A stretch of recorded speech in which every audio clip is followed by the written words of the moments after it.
último que a gente vai citar aqui, né? O APOE e o risco de Alzheimer. Muito legal também. Isso, que o César acabou de comentar. A gente não precisa ter, como você disse, né? Eu vou ter, porque exatamente isso, né? Que muitos estudos já trazem ali estratégias de prevenção, tá? Então, esse é um ponto importante, porque tem pessoas que ficam com medo de fazer o teste genético, né? E nossa, então eu tô com diagnóstico. Não, porque esse teste não é diagnóstico, é preditor de risco, tá? E um ponto bem assim importante, que eu nunca falo esse risco do Alzheimer sem perguntar para a pessoa: você quer saber? Porque não é todo mundo que está preparado. Concordo. Né? Então, acho que 1 ou 2 pessoas até hoje não quiseram saber. Mas voltando no APOE, né? Ele é um gene muito estudado, com muito impacto sobre o risco do Alzheimer tardio, que é aquele Alzheimer que aparece quando a gente é mais velho. Porque existe Alzheimer precoce, mas não está no teste de nutrigenética.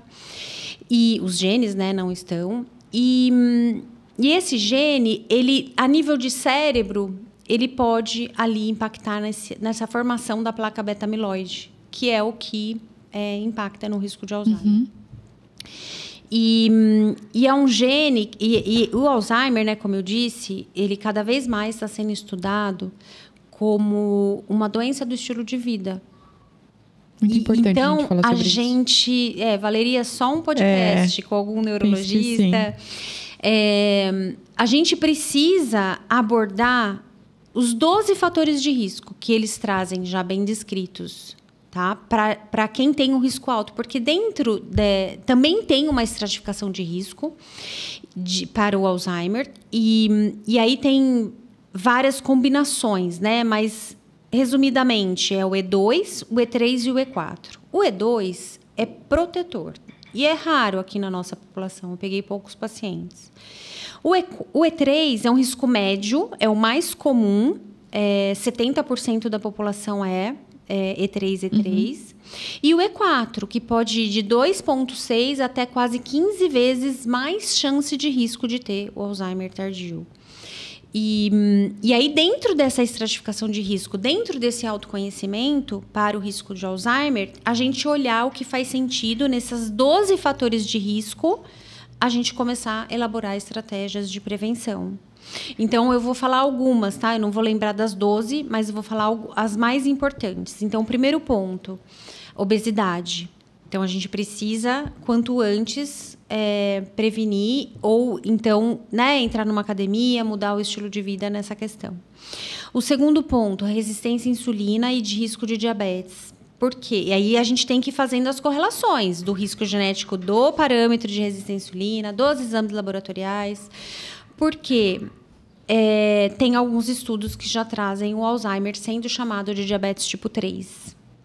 Também temos resistência à insulina no nosso cérebro, tá? Um outro ponto importante ali, quanto antes a gente começar a aprender, melhor. E quando a gente aposenta, a gente não parar. Continuar com a mente ativa. Isso. A nossa mente precisa de constantes estímulos cognitivos. E muitas pessoas aposentam e ficam ociosas, eu concordo. Então, a gente tem que... E mesmo aqui, a gente, em idade, né, ainda produtiva, aprender uma língua nova, um instrumento novo, isso também ajuda na neuroplasticidade, na prevenção, né? Tá ali. Aí, questões como, por exemplo, perda auditiva precoce está relacionado. Então, procurar um oftalmo é importante. Atividade física intensa ali também ajuda nessa neuroplasticidade. Então, são pontos que a gente tem que... Eu mostro os 12 fatores de risco e a gente monta junto por onde que a gente vai começar, né?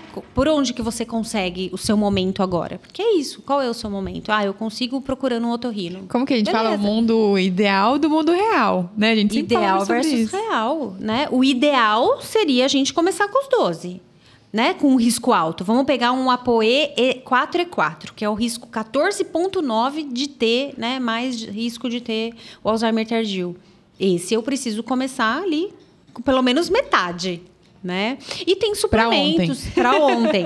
E tem suplementos também que a gente consegue colocar, ômega 3, que é super importante para o cérebro, magnésio. Então a gente também dá uma atenção maior com a suplementação. Com a suplementação, exatamente. Muito bom.